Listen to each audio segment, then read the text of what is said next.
Okay, now we'll hear from Tigran Bolshoi, co-founder of Kinetex Network, for his talk entitled Kinetex, Resolving as a New Standard for Cross-Chain Based on ZK Lite Clients. Welcome, Tigran. My name is Tigran. I'm the co-founder of Kinetex Network, and our team working on a cross-chain solution concerning of security in the DeFi space. We're working on a ZK technology, and today I would like to make some presentation about the market and make the market research. My journey today talk about the bad UX and security change in the DeFi space. I will ask and take a look in the ideal model in DeFi and also take a look in the future. So let's imagine, for example, we want to start to yield farming. And as an example, I have on my wallet, for example, Bitcoin or Matic or BNB. And I think that best yield is on Ethereum network. So I just want to put it in some safe pool like USDC pool. And how the general user will start? So what we will to do? First, we're going to Google, start to do some searching. We need to find the bridge because we have asset, for example, in a Polygon or BNB chain. After I connect my wallet, I select the network, pay gas, and start bridging. So as soon as I click start bridging, it's going somewhere to a black hole, and I need to wait.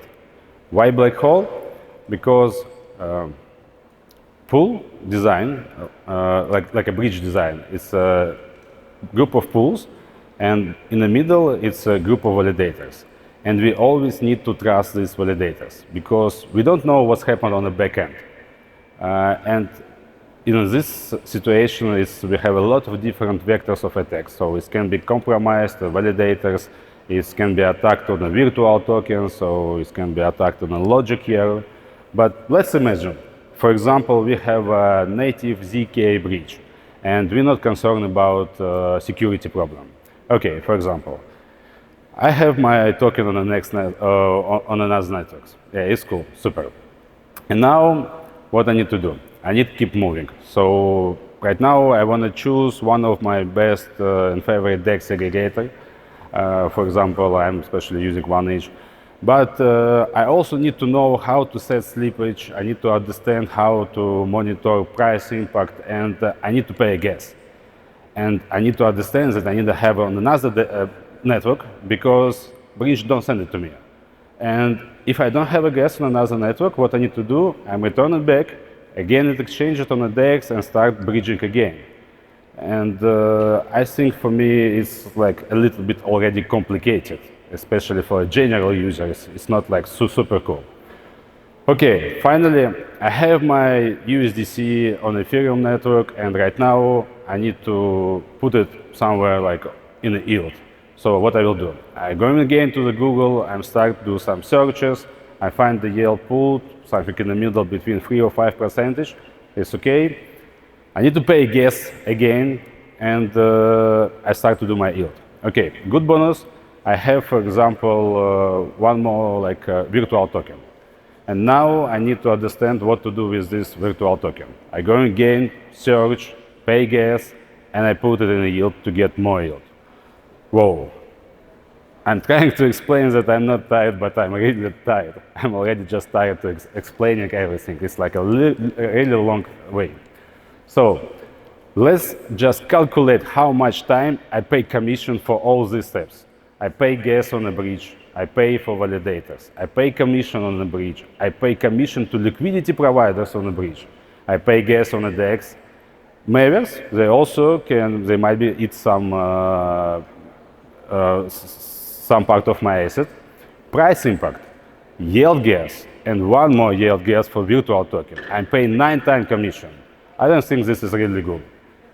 If you want to say, if you want to talk about the mass adoption, if you want to talk about the good UX, if you want to talk about like how the crypto can be entered and we can bring new users, I don't think this is a really good solution. Okay, let's say like what is the ideal model might be for DeFi and how that's supposed to be work. And we can say that, for example, intents. Like, what is this intents?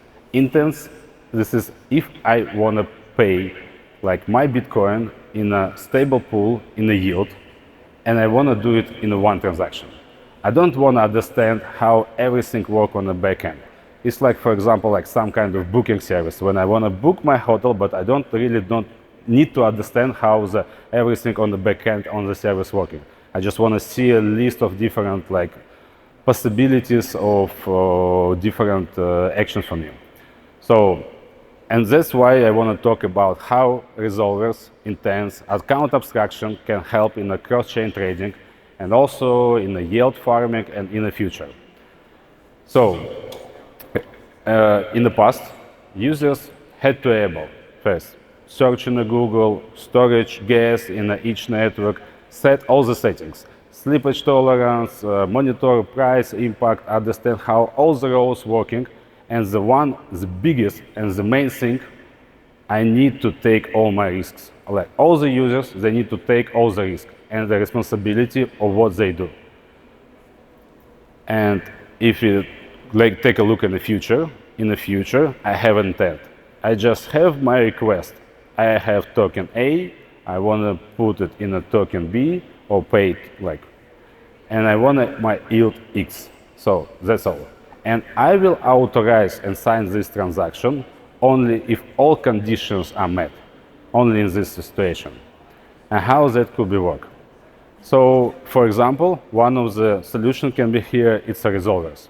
So resolver, one of the way, for example, they put a deposit, like a deposit in account abstraction, like smart contract or in some kind of collateral system. And let's imagine, I want to exchange like 10,000. Or I want to sell collection, or I want to buy collection, or I want to put something in a yield. And resolver have, for example, 1 million in a collateral. So in this way, I don't need to trust him. I understand that the resolver have a collateral in a decentralized system. So for example, if you know me, you can contact me and say, Tigran, can you please help me? I want to put something in a yield. But if you don't need me, if you don't know me, you need to help of professional market maker. And how we can make it in a decentralized way. So decentralized way when we don't need to trust somebody and we don't need to care what's happened on the back end. So the second, I have an intent. Intent, it's like my request. And I want to send it for free. It's like some kind of message. I send it to the network. And this network contains different players. It's like a different professional market makers. And network notify all of them. Say, we have a new request. Who want to like fill this? And one of the market makers, or two, or maybe more, they provide a set of rates or different solutions. They provide a set of solutions, and I receive it. So, and after I sign it. As soon as I sign it, market makers can withdraw funds directly from my account. And what they need to do, they need to fulfill my order, my intent. If somebody not do it in a time, that it means that anyone can liquidate his collateral and make a profit from this. So this is like demotivation for resolvers to fail the order and motivation for liquidator to make like easy money. So what we have like as soon as our DeFi community will move to this, we have a super simple UX. I made just one click and we have a 2 transaction. So the cost of this transaction will be the same as like a just general token. For example, general cost of transaction cost 50K gas units. And if you use a like small smart contract like account abstraction, we can do it like in a 60K. So the second, we have a speed. The speed is the same as like a block confirmation, and the security, because it's a contract inside the network. So the security is the same level as the network.